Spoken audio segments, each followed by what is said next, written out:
Let's Communicate. This is Dolores Bunchkemer, and I'm your host. Today we have a good topic.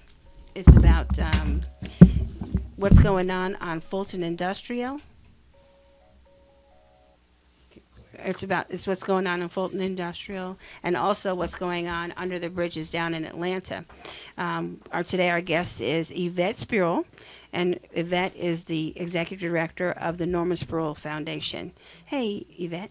Hello, Miss Dolores. How you doing? I'm fine today, thank you. Good. Yvette and I talked yesterday about some, our scheduled program has been pushed off till next week because we felt that this is a good topic for us to talk about and bring awareness about. So, Yvette, let's hear about what's going on under the bridges.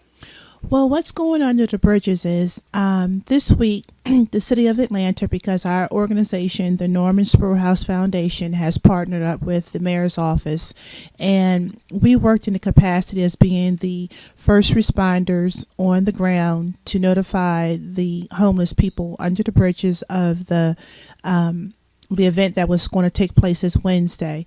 And what that event was, the Department of Transportation was giving the homeless population a notice that they would arrest them if they did not move away from the bridges and relocate, and they were going to arrest them for trespassing. Well, the city of Atlanta did give a stay. They did get a stay from the state, a couple of days for them to vacate the homeless people under the bridge. Well, what happened was the Department of Transportation did come under the bridges on Wednesday and plowed all their tents away and demolished everything. So the homeless people were scattered wherever they're scattered to. So the biggest issue for the city of Atlanta, and our biggest concern, is the displaced people under the bridges. And we're wanting to be the advocates for the voices of the people under the bridges to help them find shelter, to help them find jobs, to help them find whatever resources they need to have a better life. I see. So when they did this bulldozing, they just came in and said, get out and bulldozed? Is that what they did? Well, what they did was our team of volunteers did go under the bridge on Monday evening and notified about 150 to 200 homeless people called under Tent City, the three bridges under Interstate 75, 85, 20, I think it is, mm-hmm. and I don't think that's 285, but those bridges. And we did, do the ground patrol and notify them to let them know what was going to transpire. But for whatever reasons, the Department of Transportation took the steps to plow and bulldoze those tents, even though they did promise the city that they would not do it. So that's what happened. Wow. So what they did is they just bulldozed everybody's tent down. What happened then? What did the people do? They just are they? They scattered. They scattered wherever they scattered to. It was disheartening for us because we have a relationship with the homeless population, and a lot of them, the ones who do work, when they came back, their tents were gone, so they lost everything. So this is something common, as what I'm aware, that the Department of Transportation does do periodically, mm-hmm. To plow and bulldoze the tents under the bridges, because I remember last year mm-hmm. they did the same thing. So from what I was told, they do that quarterly or a couple times a year. Wow. So for us, the Norman Spruill House Foundation, because we have the relationship with the homeless population, and it's disheartening for us to see the people being treated unfairly, unjustly, just because they don't have a home. Right. So now these people are in jeopardy of losing their house a couple of times a year. Exactly. So okay, so now let's get a scenario. The person is under the bridge. Their house has got bulldozed. Where are they going to go? That's a great question, Mr. Lawrence. I have relationships with a couple homeless people under the bridge, and the scenario, to answer your question, would be they lost everything, mm-hmm. and if they could not, I think one of them told me that they did manage to go through the trash, the rubble, to get their things. So now they're just carrying bags of trash. Well, not trash, but bags of their belongings with them. No place to stay. So I talked to them yesterday, and they didn't have any place to stay.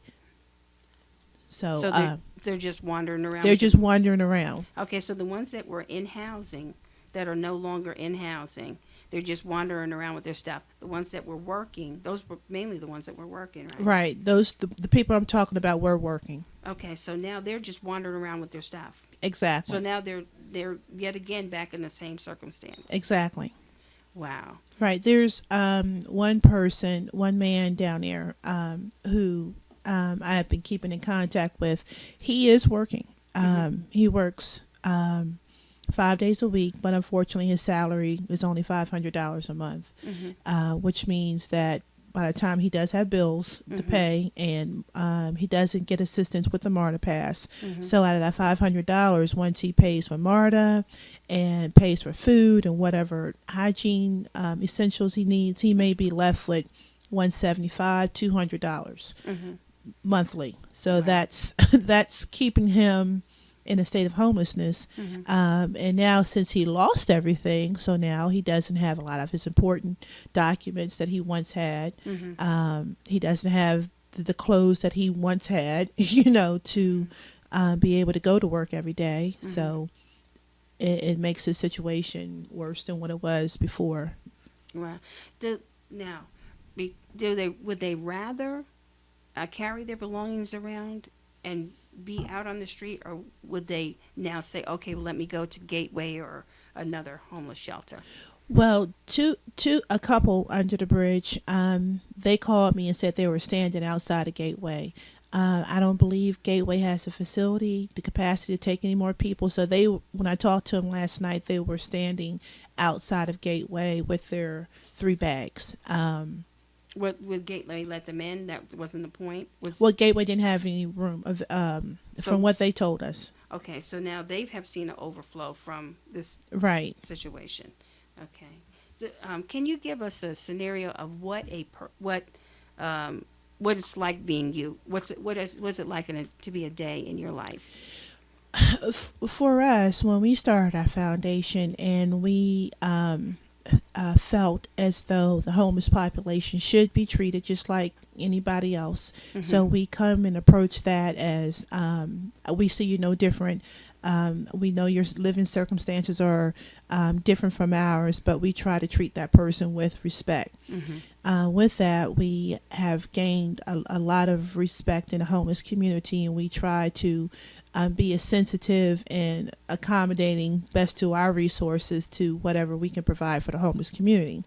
As we have established those relationships and we sit there and talk to the homeless population, what we hear is a cycle that keeps them in the homelessness state, which would be a scenario as one homeless guy told me. He's homeless, and he goes to a shelter, which is accommodating to him, and the shelter, they have to be out the shelter at 7 a.m. in the morning, and they have to be back at the shelter by 3 p.m.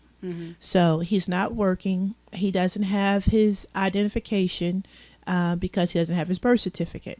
So if you put it in the spectrum as 7 o'clock in the morning, now you're hungry. So now he's up in the morning trying to find a place to eat. So after he finds a place to eat, now it's lunchtime, and then it goes to dinner.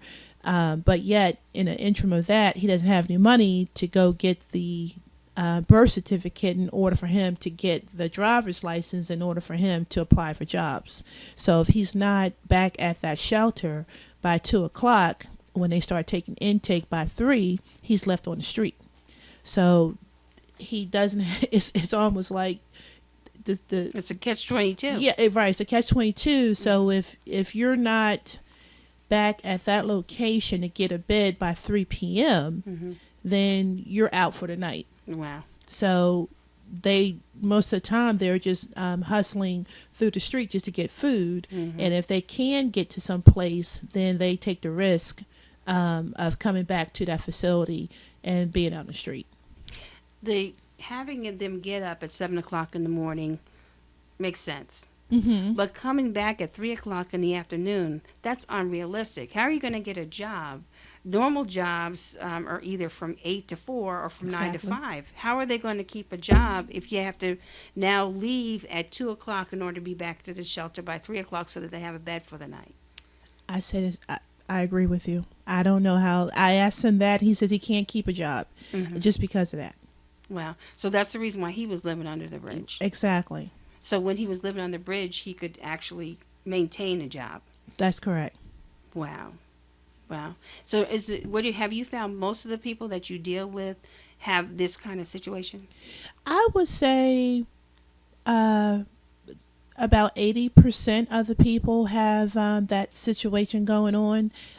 There are a great majority of them who tell us they like to be homeless because they don't want the responsibility. But from our perspective, there's many people out there who really do want a chance, a break, a job opportunity, but because of them not having the finances or the resources to get a MARTA pass, to take them to the places to get a Social Security card or a birth certificate, that limits them from jobs. And because of that, they don't have an address, to put on the application, or some of them may not have a telephone number for them to even get a call back from an employer who wants to hire them. So that cycle keeps them in that cycle of homelessness, which is disheartening. So they're missing their vital paperwork because of it was lost. I would say just about every person we talk to, it's some piece of documentation that prevents them from getting employment. And then they lost their documentation because someone stole it, or Some of them stole it. There's a great majority of people who live outside, and if they're sleeping too hard, someone might steal their backpack and that's their paperwork there. Some of them out of carelessness, might be drunk or doing drugs, may have stepped away from it. But a great majority of them are just in that state of, I don't have the money to get to MARTA. I don't have the resources or transportation. And then it's, they're going from, I have to make a decision. Do I eat? Do I eat, or do I go get my driver's license? And then do I go get my driver's license, or do I miss opportunity to get shelter for the evening? So that's disheartening. Right. One of the things that I found on Fulton Industrial, because we're mainly located on Fulton Industrial, I found a gentleman here that's lived here the longest. He's been here for 38 years, living under the bridge. Another young lady, she's been here 25 years. She came here when she was 17. Wow. So she's been living here for 25 years. But I brought them up to the university, so when we did Homelessness Awareness Week, they could participate in that and tell the students. We have breakout sessions, and they can tell the students in an hour and a half, in the class hour and a half, what it is like to be homeless, how they got that way, etc. And one of the things I found is that they have this camaraderie. Yeah. It's so unique. Yes. You've seen that firsthand? Can you talk about that? I have seen that last year when we was under the bridges serving the people food. We got a bird's eye view and understanding as the homeless community actually has communities within their community, and we asked, like, how does that look, how does it work? So you have the homeless population like are in tiers, and as crazy as that may sound, they have tiers. Like when we went out there on Monday, there was a section of there was a couple gay couples who were homeless, and they were interracial.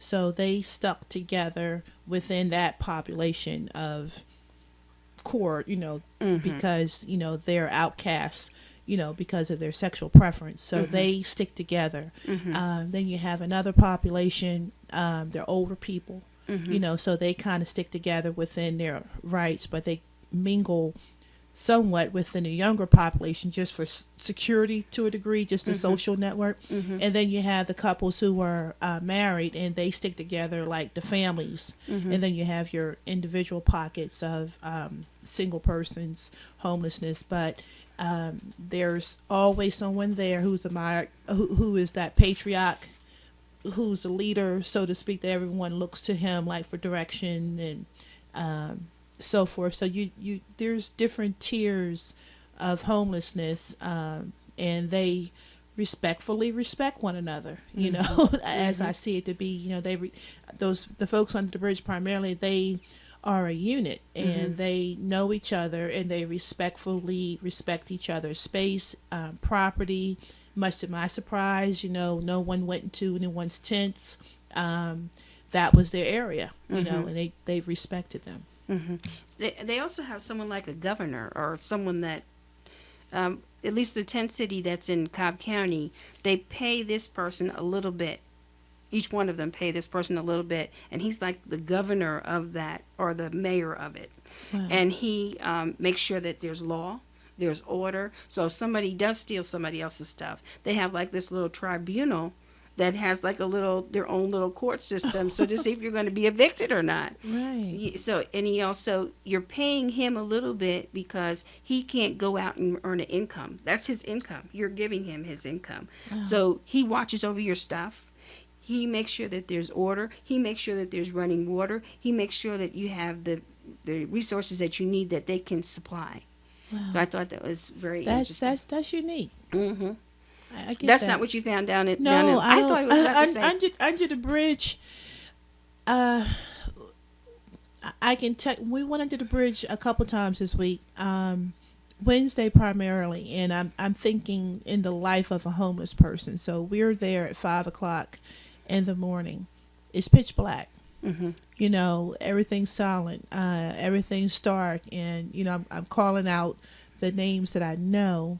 So I'm thinking like there's no light. It's pitch black. You know, we had our flashlights, but they respectfully respect each other's space. I don't know if they had a mayor or anything like that. I think it was just like a unspoken mutual respect for one another. A community within communities, because you know there's on under, I think it's 75, it's like 3 different bridges, 3 separate sets of bridges. So each sector had their own set of people. Like there was the couples in the family sector, and then there was the homosexual community over in one section, and then they had like the older people mixed in with the younger generation. There was a large population that was living right there by 20 down from Gateway. Right, it's Pryor Street. That was the largest one, right? Yeah. And then the other ones had like 10 or 20. There was about I think it was so all 3 of those areas have gotten all 3 of those areas, and up down Pryor Street, but they're under the bridge. I don't know what that street is called, but if you went down where Tent City is, Pryor Street, made a right turn, I hate to even say I don't know the name of the street, but right they're up under the overpass and up in the trees, in the brush. Oh, in the bush. Yeah. I used to work with a gentleman, and he was living under the bushes. When he did drugs, he went under the bushes, and when he wasn't doing drugs, he was kind of functional, so you could actually get some really good work out of him. But when he did get binges, he got like binges, and you could see light and day. It was like 2 different people. When he went on a binge, he was definitely looked like a totally different person than when he wasn't on a binge. You found that too? I have, and what I was going to say, I remember last year I met this one lady and her boyfriend who was homeless, and I started talking to her, and she was telling me that she said, Yvette, mental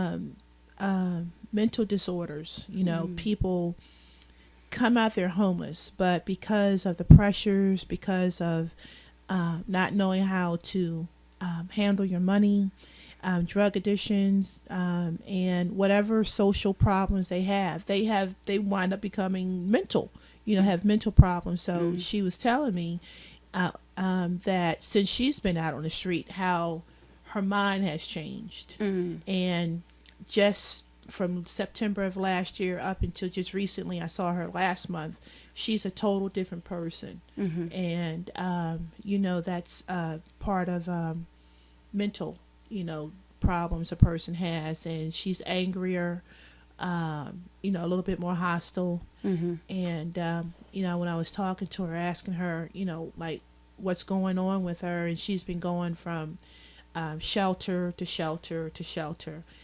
She got kicked out of a couple shelters, but just her whole demeanor changed, from the time I remember seeing her last year. And she was almost walking like a zombie.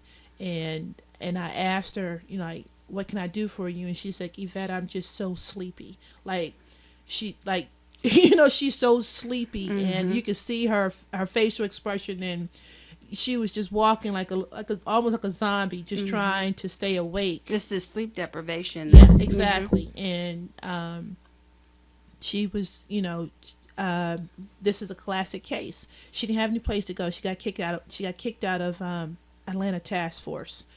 So I was calling these. What's the place on Marietta Street? The Salvation Army. Yeah. Salvation Army. So I called Salvation Army personally for her, and they would take her, but she needed to have all these forms in order for her to stay. So she said she did have some of the information, but she didn't know how she was going to get the other information because she didn't have the money to get it. So Salvation Army requirements say if you don't have like the requirements to get in, like your driver's license, your identification, some whatever their little requirement is, if you don't have that within 2 to 3 days, they put you out on the street. So I don't know where she is, because she said some of it she's been trying to get. Chances are she's probably still on the street. Wow. Well, we're going to go to break, and we're going to come back with Yvette Spruill and talk a little bit more about the homeless project that we're going to be working on this weekend.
we're back. This is Dolores Bunch-Keemer, and of course, this is Let's Communicate.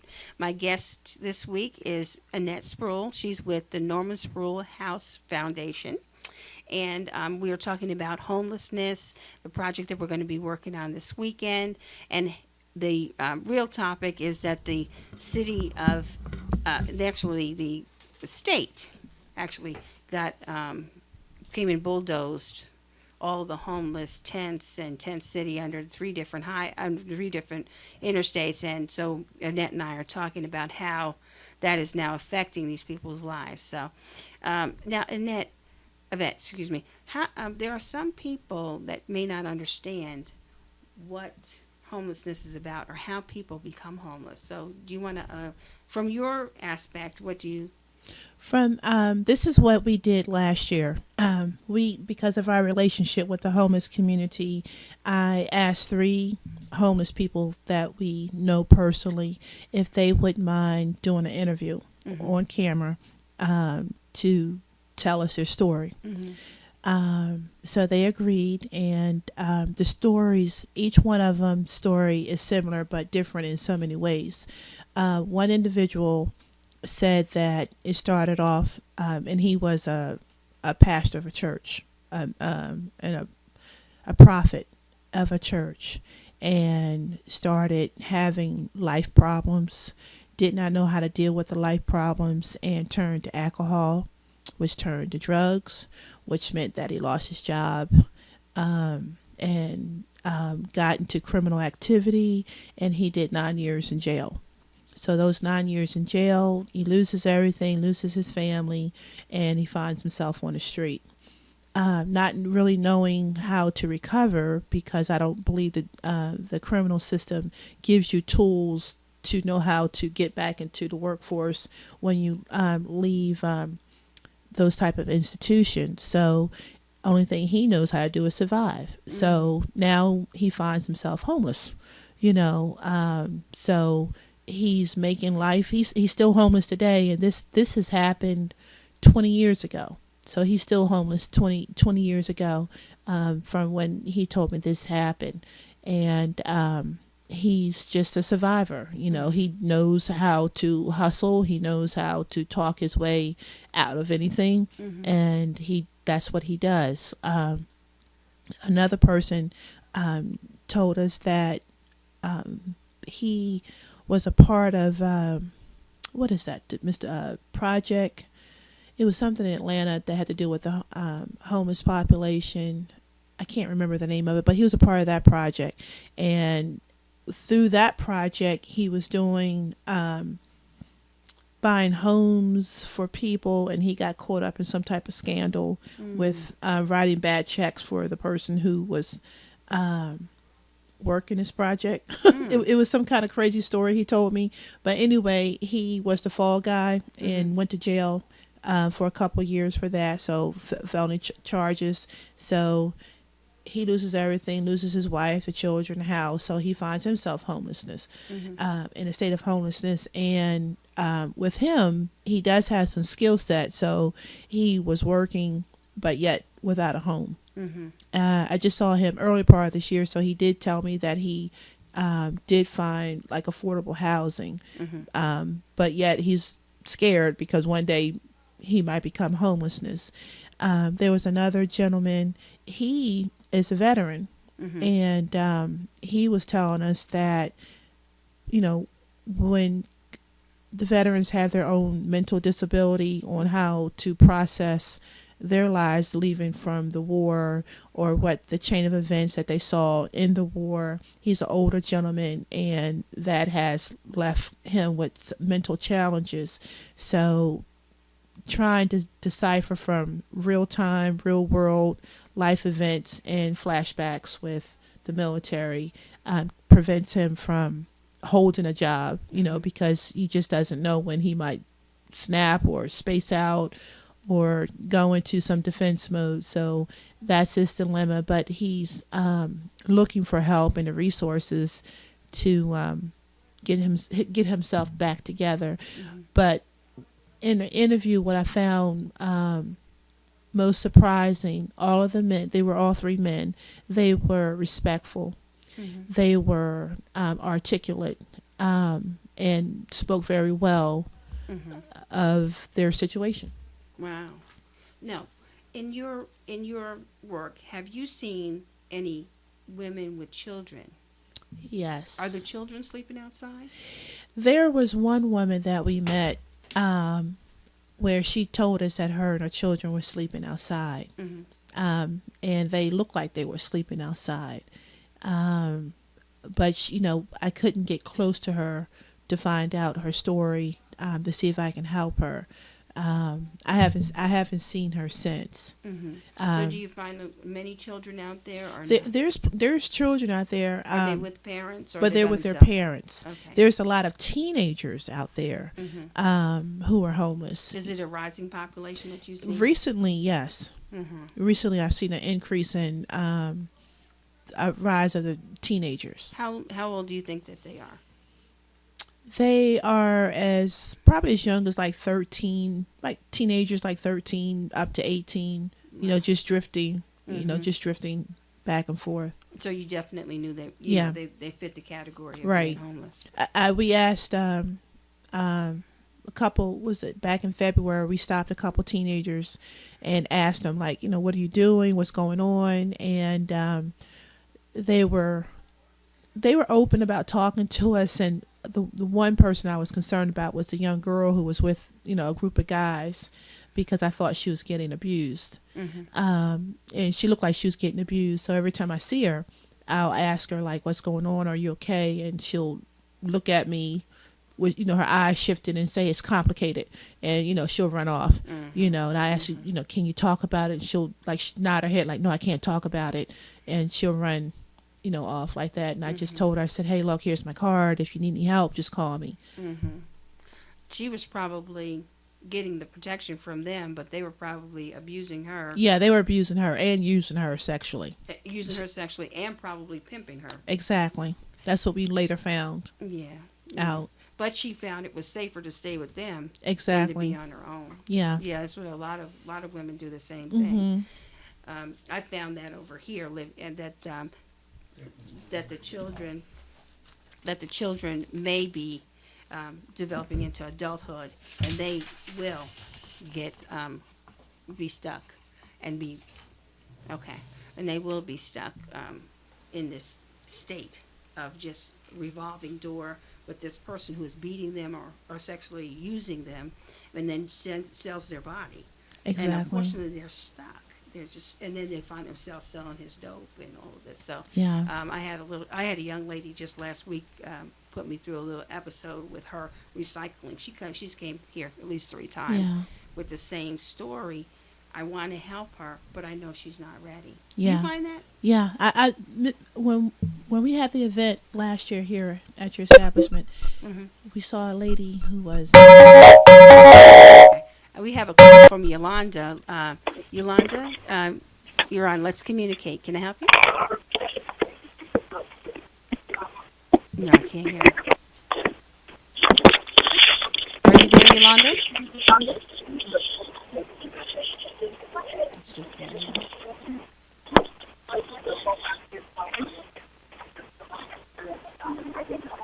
Okay.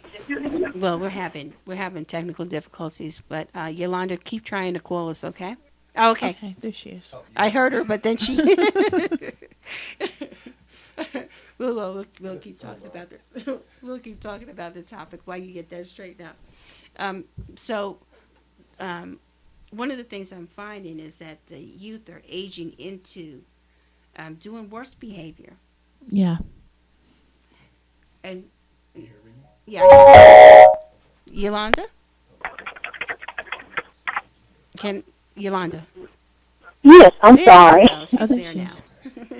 What was your question? You had a question? Well, my question is, I was listening, and I'll ask my question, and I'll listen offline. I'll listen online for your answer.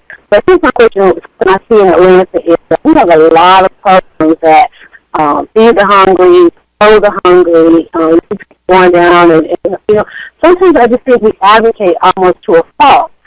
How can we rarely see programs that say house the homeless? It seems like in this, especially with the availability of structures here. There's a lot of red tape. There's a lot of, I don't know, it just needs to be a solid program in housing the home. Why can't we go for the solution? If you listen to these program names, like you're going to feed the hungry or the homeless, that the problem is still left out there. You feed them, okay, they ate, but then they're still homeless. Why can't we just go for the solution to the problem, which is house the homeless? Why aren't there more programs, keeping programs for really good solutions when it comes to the homeless in Atlanta? And I'll catch you guys answer online. Okay. Okay. I have a thought on that, but I'm gonna let you speak first. That's a great question, Yolanda, and our thoughts on it with the Norman Spruill House Foundation is that first you have to get to the core of it, and we realize there's layers of homelessness, and each person may not fit into that one category of homelessness. We do know they're homeless, but yet there's a bigger problem, and a lot of times it's contributed to mental substance abuse or whatever challenges they have. And a lot of times in our experience dealing with the homeless community, it's actually dealing with the spirit of the person. But if you can change their mindset, for number one, and Ms. Dolores and I have talked about a lot of times, if you can just capture that person when they are at the tipping point of becoming homeless, that we can help them with different type of programs and discipleship programs to get them back on course with stability. But that person who has been homeless like 15, 20 years, that person needs to go into some type of structured treatment program to assess whatever medical conditions they have, health conditions they have, and social conditions they have in order to, it's almost like create a program that's geared to that individual person. There's not one solution that will fit, like a cookie cutter type of solution to help every homeless person based on that situation. So it should be established that if you can assess the person, get them in, and if they need mental treatment and medical treatment, then you can work on other avenues to help them out of the state of homelessness. But a lot of that is their mind. If we can change their mind towards homelessness and get them rethinking, and more importantly, let them know that there's hope, that someone cares about them, I think that's off to a good start. Mm-hmm. I'm glad you went from that aspect. I'm going to go from the aspect of the agencies. Okay, exactly. And what I see, or my experience has been, is that it's a systemic problem in the agencies. I think that we could do a better job. Mm-hmm. I think with the money that's available, we can definitely do a better job. I think that some of the agencies don't really care. They don't. And it's unfortunate that a lot of people run into those agencies that really don't care, that they have staff members that are just doing a job to get a paycheck. It's unfortunate. But, we're trying to develop relationships with people who do care and who do want to see a change in the community and who are not just doing it to collect a paycheck. And so that's what that's my biggest pet peeve, is to try to get people like you and I, Mm-hmm. and dozens of others who really, really care about the problem, who see it as systemic, who can see a solution. Exactly. And who can see that if there was just a small amount of money directed towards it, that we could solve a whole lot of problems. Don't you agree with that? I agree with you 100%, because I know, talking to the homeless population, caseworkers. I have heard so many horror stories on them talking about their caseworkers and just the mistreatment with the caseworker, and how like the one lady was telling me under Tent City that she's been asking her caseworker for her birth certificate for 3 months, and she still has not gotten her birth certificate to help her get her driver's license just to start working. The problem too is that they're overwhelmed. Exactly. The case managers are given such a big caseload. The caseload has many issues, not just one or two that can be readily solved. It's many, many issues on many, many levels, and she's unfortunately the person that they're meeting, and not the therapist, not the counselor that's going to deal with their drug abuse, not the psychologist, not the director of the agency where they're staying. She's the person that has to get all of those services directed for the person and make sure the person stays medicated, make sure that they stay healthy. So we have such a big problem that we need to figure out a way to work better. And I think they're trying, but the problem is that power is given to people who don't really care. Not anymore. They just feel like, I get my $1 or $2, $3 million from the federal government. I've been getting it for 10 years. There's really nobody to replace me, and so I can do whatever I want. I can, as long as I meet my statistics, as long as I keep. And that's another thing, is that they have too much paperwork for us to do. There's in order to comply with the federal government or the state government, there's just too much paperwork. Yeah. You need a third of your day just to do the paperwork for seeing 10 people. It's ridiculous. You and I don't have those problems because we're self-funded or we're privately funded. So our funders understand what we're trying to do, and they're willing to take the results. The return on investment that we give them is transparent, and it is apparent. When they look on Fulton Industrial, my investors can say, you have made an impact. Right. And when they look under the bridges, I'm sure yours can do the same thing. They say that she's making an impact. That's what they want to see. They want to see that what they're giving you money for is making an impact. Okay, we're going to take a break, and we'll be back.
everybody, and welcome back to Let's Communicate. This is Dolores Bunch-Keemer, and my guest today is Yvette Spruill of the Norman Spruill House Foundation.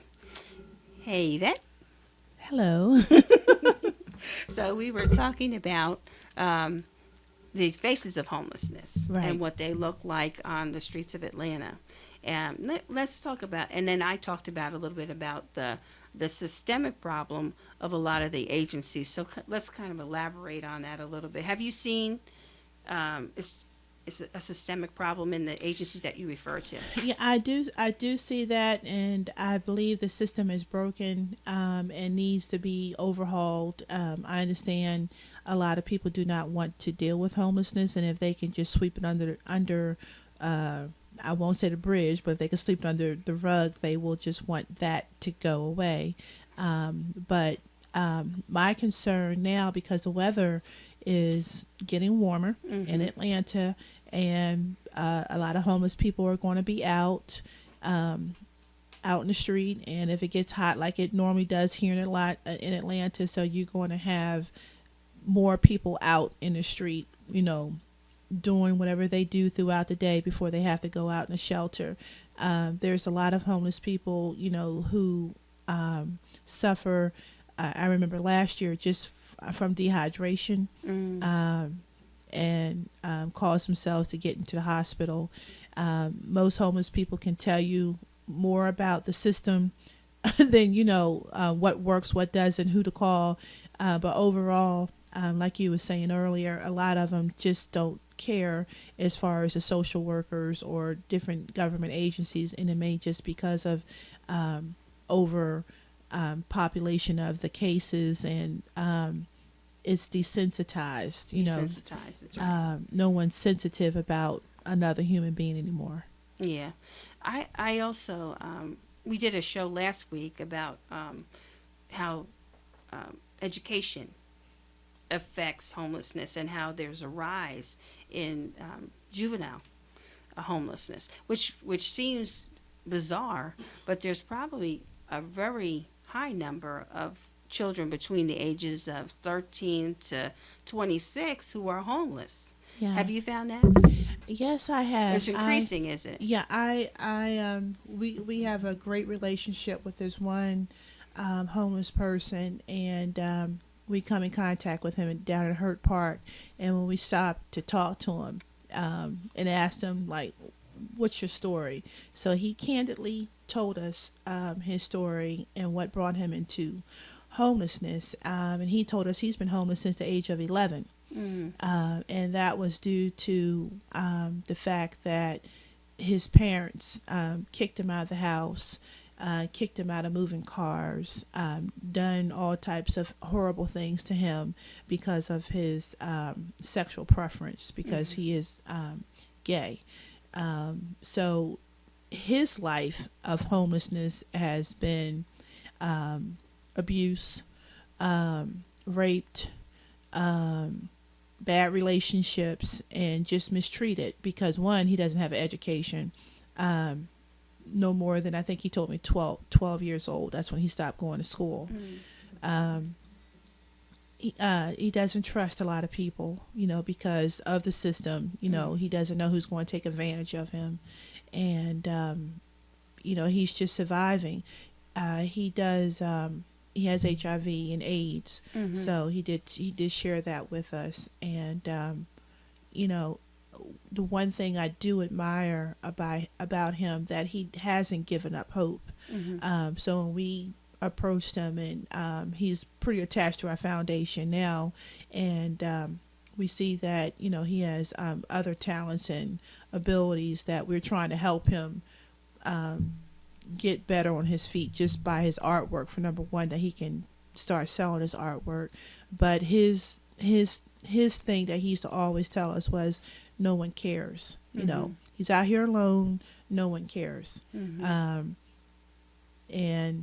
I mean, just even sometimes taking him to the doctors. And he told me last week, he said, Yvette, if you weren't here, I would have ran out of here, because no one's even asked me to even go with me to the doctor's office, or sat with him, or even inquired about how he feels and his emotional state, and he does have psychological problems, learning disabilities, but he has a great heart. But the thing that I see is still that cycle. Like how can he get out of it? You know, without an education.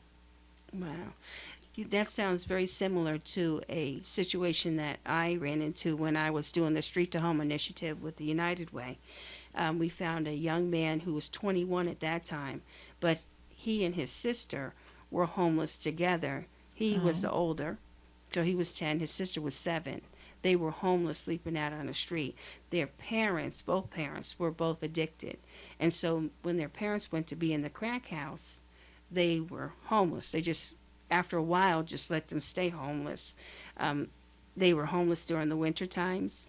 And in the winter, it's cold. They didn't have any blankets. So this gentleman at 21 years old had most of his toes removed because of frostbite. Wow. And we were coming up to, and disturbing him in his residence. I mean, he's sleeping on the bench. That's his residence. So we came up and asked him, did he need help? And this gentleman should have been put in a foster care. He should have been given an education. So we as a society didn't give him the tools he needed to be successful. So he's probably only got a 10-year-old education. What is that, 4th grade? So he's only got a limited education. Here we are in his house, waking him up, letting him know, hey, you can't sleep here on the bench. Yeah. So we're taking him to services, and so one of the individuals that's with us says, I'm going to meet you at McDonald's. He goes to meet him at McDonald's, and he wasn't there. But when I looked at his face, just his face said, not again. You all have said you're going to help me probably 3,000 times. Are you really going to help me? Yeah. When I come to meet you at McDonald's, am I going to get the assistance that I need? I am on a bench because you have let me down as a society.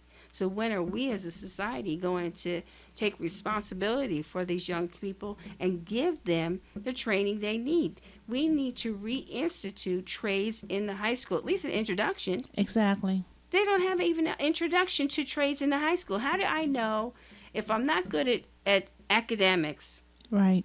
How do I know what I'm going to do with myself as a career if I can't be introduced to horticulture, if I can't be introduced to forestry, if I can't be introduced to being a mechanic, carpentry? If I don't have these introductions, how do I know what I want to do? Exactly. So you want me to go to a trade school and pay for that? So you want me to wander around the trade school and try to figure out what it is for 2 years, figure out what I really want to do, and then go in that direction? It's ridiculous. We're wasting so much money as a society, and we're making these kids be responsible for something that we as a society should at least prepare them for.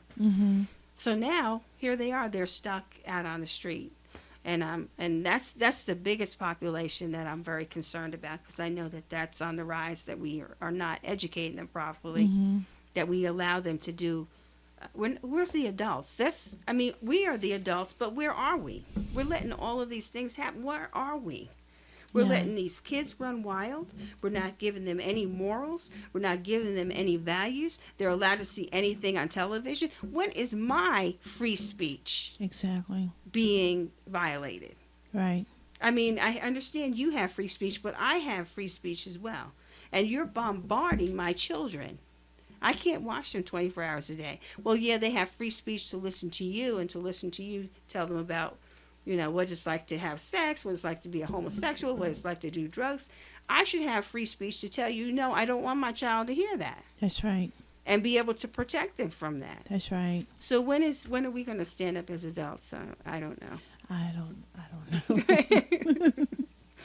know. Most of the children that you run into are how old?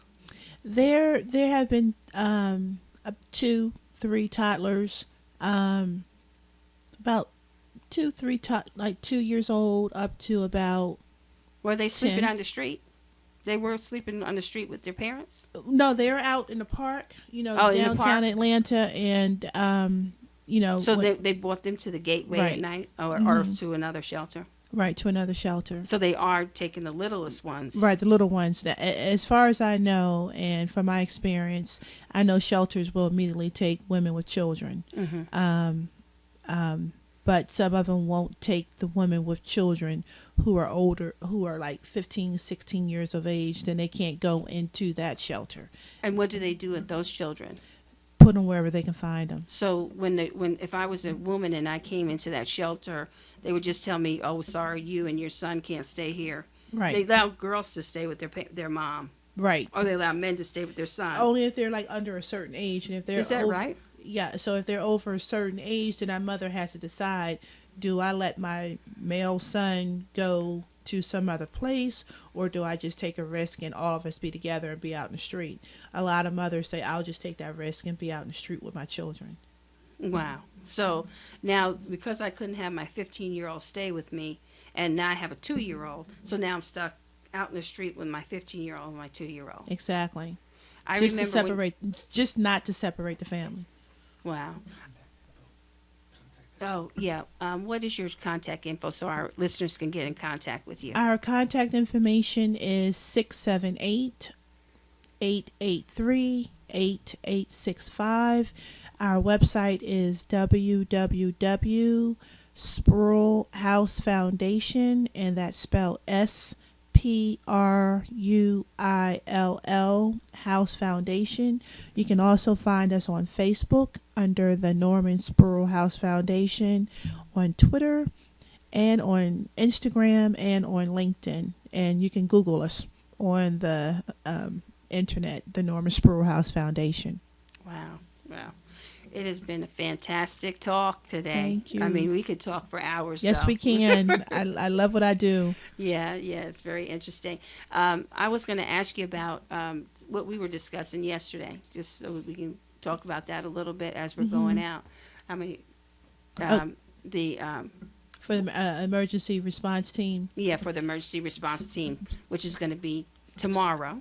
That's going to be tomorrow. So what we have once again partnered with the city of Atlanta, and we're going to get the homeless population in the area, primarily the ones who were displaced under the bridge, and find them resources within the state of Georgia and outside of the city of Atlanta. So the resources that are coming into the mayor's office are those resources that are outside of the city of Atlanta, different counties, and outwards. You know, it could be far south, but across the city and state of Georgia, just to lend a hand, because the city of Atlanta is overcrowded with homelessness. And whether or not a lot of people know this or not, but the city of Atlanta gets hundreds of people from different states who ship their homeless a one-way bus ticket to Atlanta.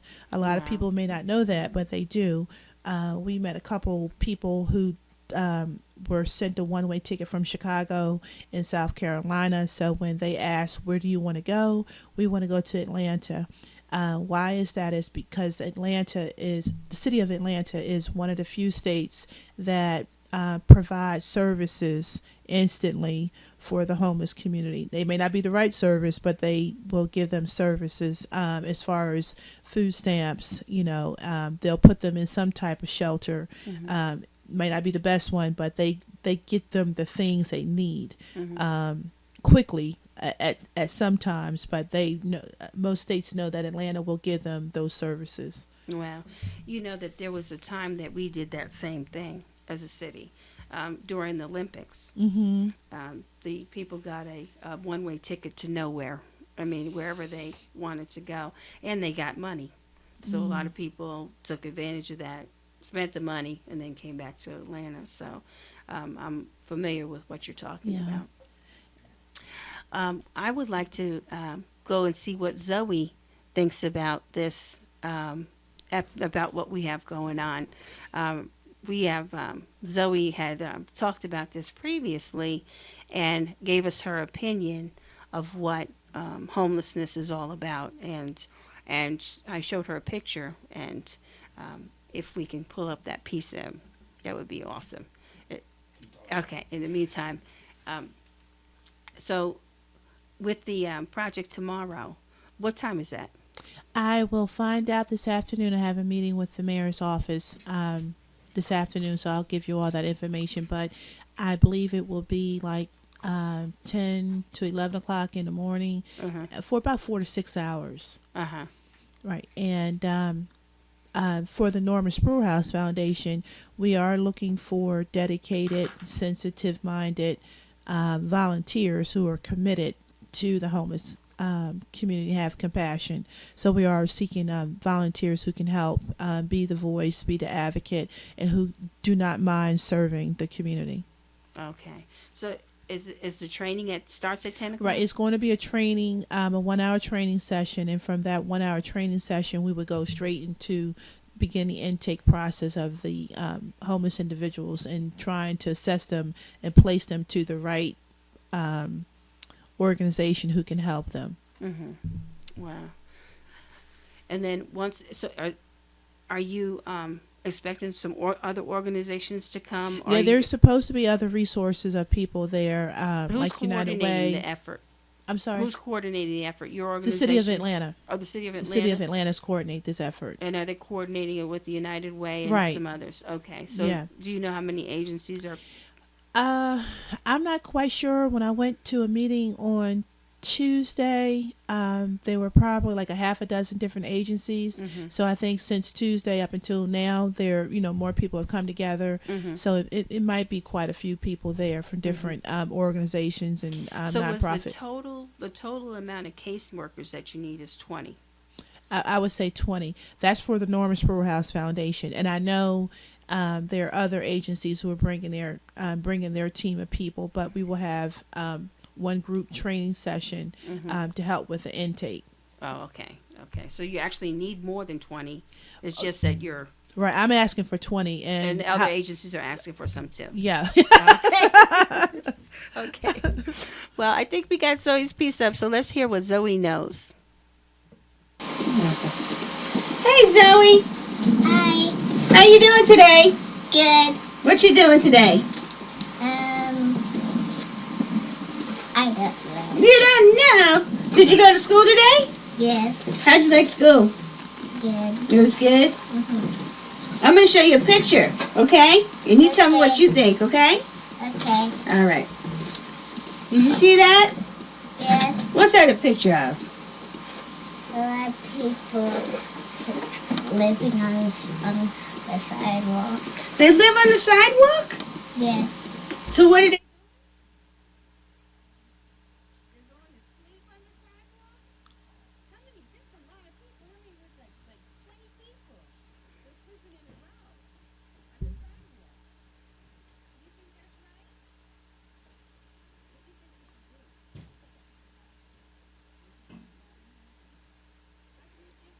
On the sidewalk. Because they don't have a house and might not have any food, and they have to ask people to give them money. They have to ask people to give them money. How do you think they got that way?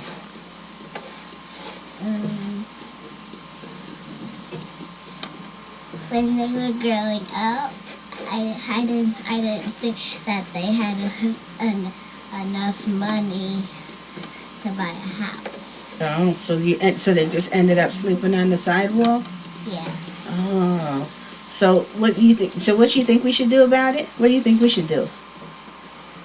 To buy people houses. We should use our money to. So what do you think? What do you think we should chip in all together and buy them houses? Yeah. Like how should we do that? What should we do? You might have to get a lot of money to help all the people that are living on sidewalks. Mm-hmm. So and then so how should we get the money? What do you think? By working. Oh, so we should work, and then how should we help them? Should we make them work too? Should they work? Yes. They should work too? And then, so what are we going to do? So how, will we all just raise our money together? We put our money, are you going to hold our money? Yes. Or you'd hold our money for us? So we give you all our money, and then you'd hold the money for us, and what would you put it in the bank? Yes. And then, so how would you do that? You would just go and look for random houses and buy them houses? Yeah. All right. Okay. You got anything else you want? I don't know. You don't know? You don't know how else we can help the people? Maybe we could get them jobs and we could work too and we could get money and we could buy them houses. Oh, so we could work together and buy them houses. Yes. I think that's a good idea too. Well, this has been another episode of Let's Communicate. And I thank you, Yvette, for being a guest today. Thank you for having me. All right. It was a pleasure. Well, the only way things will change is if we get involved. And that means all of us in our communities and make the changes we seek. Until next week, I look forward to talking to you again on the radio.